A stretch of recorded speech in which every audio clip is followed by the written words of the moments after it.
ആടിനെ പട്ടിയായി മാറ്റാൻ ഇറങ്ങി പുറപ്പെട്ടോരുണ്ട്. ഇന്ത്യയിലായിരം ആയിരം ചരിത്ര താളിൽ സത്യമിരിപ്പുണ്ട്.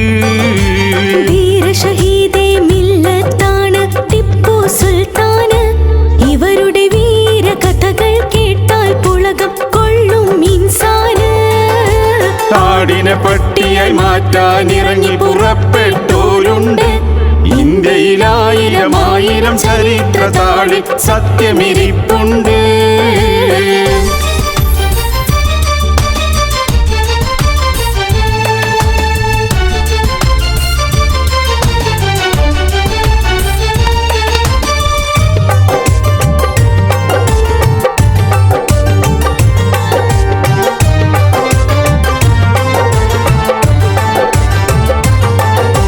മൈസൂരാജൻ ഹൈദരലിക്ക് മണിമുത്തായി പിറന്നൊരു മോന്. ഹൈദരലി കൊടുത്തുള്ളൊരു ശിരി അപ്പടി പകർത്തിയ ടിപ്പുവിൻ പവറ്.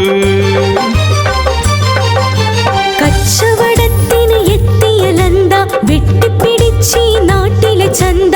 വെള്ളപ്പിശാചിൻ എന്തൊരഹന്ത ഉള്ളൊരുകി കരയുന്നു ഇന്ത്യ. മൈസൂരാജൻ ഹൈദരലിയും പടപ്പുറപ്പാടായി നമ്മുടെ മാതൃരാജ്യം രക്ഷിക്കാനായി ബ്രിട്ടനെതിരായി.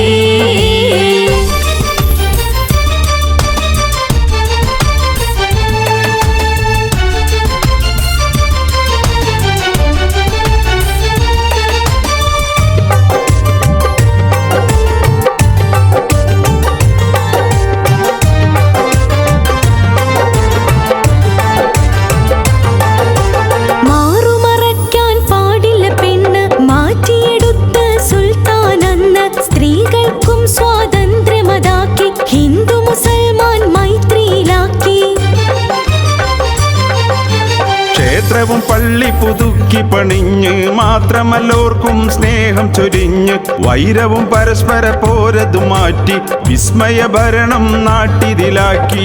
എന്നിട്ടും ടിപ്പുവെ മതഭ്രാന്തൻ എന്ന പേര് വിളിച്ചല്ലോ. ഭരണത്തിൽ മുന്നിട്ട് നിൽക്കും സുൽത്താനെ തകർക്കാൻ പഴുതു തിരഞ്ഞല്ലോ.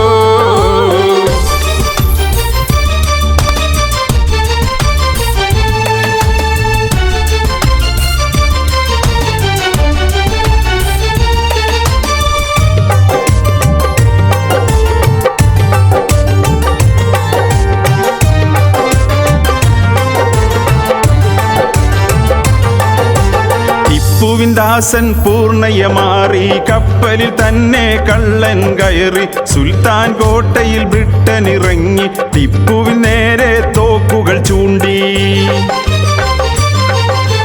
നെഞ്ചുവിരിച്ചു സുൽത്താൻ നിന്ന് നേരിട്ടുടനെ പടവെട്ടുന്ന. മാപ്പ് പറയില്ല ടിപ്പു ഉറച്ച്. ടിപ്പു സുൽത്താൻ ഉശിരിൽ ജ്വലിച്ച്. വെള്ളക്കാരുടെ കാലടി കീഴിൽ സുൽത്താൻ വീണില്ല. അവരുടെ വെടിയുണ്ടകളുടെ മുന്നിൽ തെല്ലും പതറിപ്പോയില്ല. രാജ്യത്തിനായി രക്തസാക്ഷിയ ടിപ്പു സുൽത്താന്. രാജന്റെ രാജ്യസ്നേഹമളക്കാൻ നോക്കണ്ട ഇവിടമിലാരും. ആടിനെ പട്ടിയായി മാറ്റാൻ ഇറങ്ങി പുറപ്പെട്ടോരുണ്ട്. ഇന്ത്യയിലായിരം ആയിരം ചരിത്ര താളിൽ സത്യമിരിപ്പുണ്ട്.